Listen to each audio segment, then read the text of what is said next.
Heavy-duty trucks are exempt from fuel economy testing by the EPA here in the United States of America.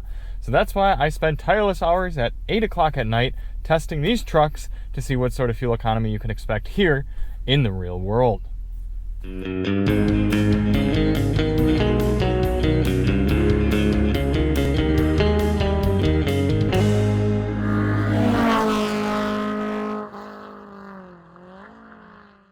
Hey everybody, it's Charlie from Daily Motor. Tonight we've got the real-world highway fuel economy test on the 2024 Ford F-250 Super Duty with the 7.3-liter gasoline motor.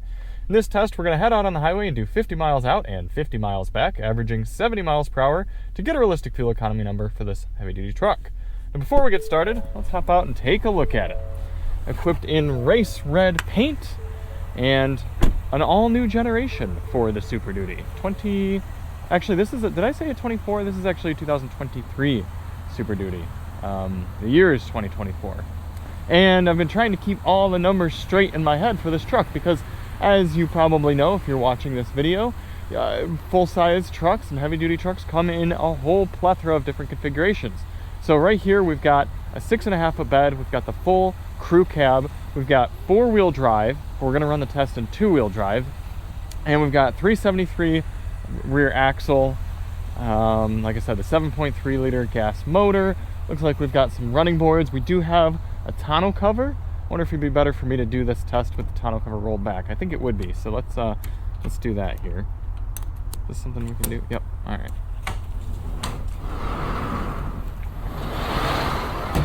All right, tonneau cover rolled open. That might be a little bit more accurate for someone just using this as like a work truck.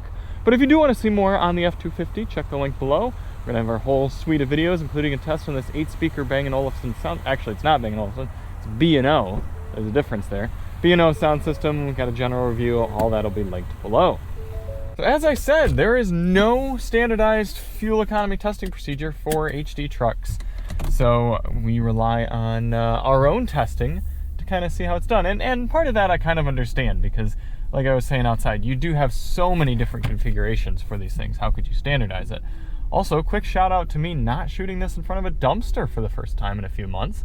Finding a little bit better lot here to start these test videos in. So in order to test out the fuel economy on this truck, we're going to head over to the gas station here, fill up, go out and do 100 miles, come back, fill up at the same pump using the same 3-click fueling method, and get a result. Now, a few other things to note for tonight. Outside temperature is currently 58 degrees Fahrenheit. Our tire pressures have been set to their door placard, 60 psi front and 65 psi rear. Yep, we run a lot of tire pressure in HD trucks. And we're going to run the climate control at 73 degrees auto, except I'm just now realizing we don't actually have automatic climate control in here. So we're just going to be running it right about in the middle, a little bit leveraged toward high, and maybe 1 fan speed. Does that seem fair? Man, $70,000 and you're not even getting automatic climate control. That's interesting. Now, I don't believe in my memory that we've tested a Ford HD truck. I'm trying to remember if we had a Super Duty with a Power Stroke, but I don't think we have. We've definitely reviewed a Ram 2500. I don't think we ran fuel economy on it, and we've definitely run fuel economy on some of the GMC and Chevy HDs, the Duramaxes.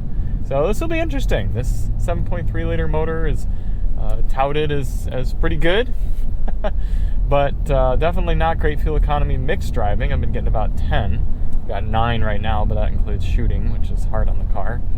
So yeah, I'm going to get this to the pump. We're going to fill it up and head on out. 4.149 gallons going in for our first fill. And before we start up the truck, we've got our GPS reset and the vehicle's trip computer. And we are ready to begin. We've got a few different drive modes here in the F-250.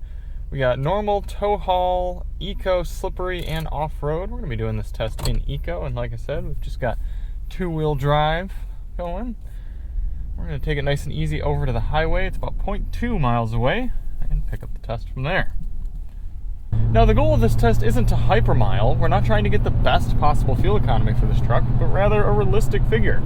So in order to do that, we're going to get up to highway speed here at a reasonable pace. And we're going to set our cruise control at a GPS indicated 71 miles per hour.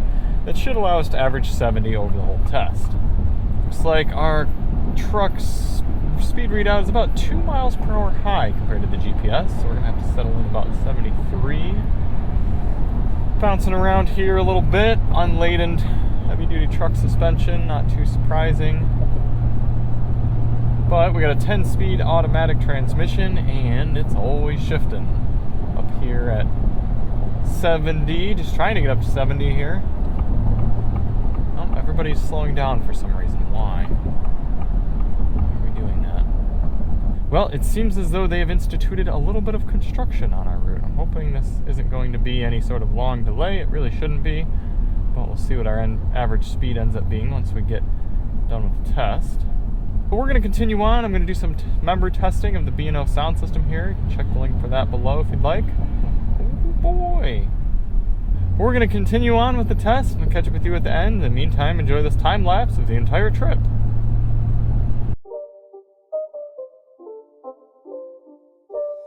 It's not a game, it's a rich thing.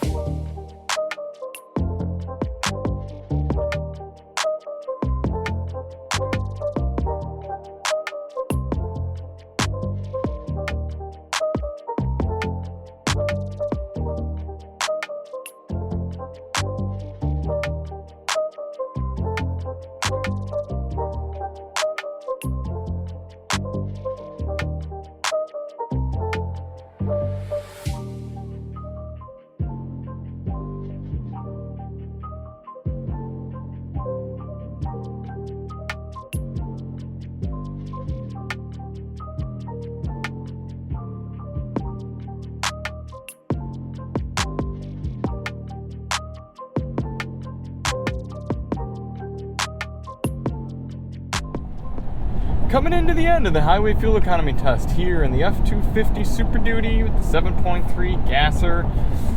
I gotta say, this has been a pleasant surprise for how not terrible both the highway driving experience and the fuel economy has been in this truck. Now, this is an unladen 2500 series truck. The thing is bouncing around all the time on main city streets. I mean, it's just really, it's a stiff ride. There's no getting around it. It's made to be that way. And it is a bouncy ride here on the highway too, but I haven't felt beat up by the end of the trip, if that makes sense. And the seats, despite literally having manual recline adjustment, decently supportive. We do have two-way lumbar adjustment at least, and I made a little adjustment in the middle of the trip, and I've been pretty comfortable. I actually don't mind that the truck doesn't have adaptive cruise control. I was a bit surprised to see that, considering it costs 70 grand, but I don't mind not having adaptive cruise on open highway like this, because I like to just be able to come up on people and then go around them. The lane keeping assist really doesn't work very well, though I don't notice it helping. This truck wanders all over the place, so you really gotta keep an eye on things as you're driving around to make sure you're not floating out of your lane. Regarding fuel economy, according to the vehicle's readout, we're averaging 16.2, and that is a good bit better than I expected. I know that doesn't sound very good to you if you're familiar with more traditional type of vehicles, but for a larger truck like this, four-wheel drive, lifted up, tonneau cover, back, that's not too bad for a gas engine. But we are going to get it back to the pump and do our calculation and see if that number is to be trusted. Anything else? Tachometer, shout out to Right Lane Hog. I've been forgetting to do tach shots pretty much since I moved here. Tachometer is about 1,800 RPM, so 1,800 RPM at 71, 72-ish mile per hour. We did average just under 70 miles per hour, 69 MPG or MPH moving average right now. So I'm going to get it back to the pump, fill it up, we're going to crunch our final numbers. 6.189 gallons going in for our final fill. 100 miles traveled divided by 6.189 gallons of fuel is giving us, hey, look at that, spot on 16.1 miles per gallon. Well, maybe not perfectly spot on, but 16.3 according to the vehicle, 16.2 rounding up on here. So I think that 16 mile per gallon figure is pretty darn accurate for the F-250 with the full crew cab, 6.5 foot bed, 7.3 gas motor, and 373 axle, 2-wheel drive mode. Now, from what I understand, we've got a 34-gallon fuel tank in here, and for some reason, people get so salty in the comments when I get the fuel tank size wrong on one of these trucks, and they're going to be like, oh, it has a 29-gallon fuel tank or whatever. Okay, so do the math differently yourself. It's not difficult math. But assuming we've got a 34-gallon fuel tank in here, 34 times that 16 mile per gallon figure, it's giving you an effective highway cruising range of 540 miles here in the 7.3 gasser with this configuration. So again, I think that's a pretty decent fuel economy figure for just running unladen in this truck. I mean, the revs are low, it's cooking along, and I bet you if we ran the 6.7, we'd be getting over 20 MPG. So thank you all so much for watching. If you do want to see more on the truck, check the link below and check the channel for other fuel economy tests. Like I said, we have a few other HD trucks, trying to get some more in here soon. And we'll see you on the next one. I'm Charlie from Daily Motor, and as always, drive on.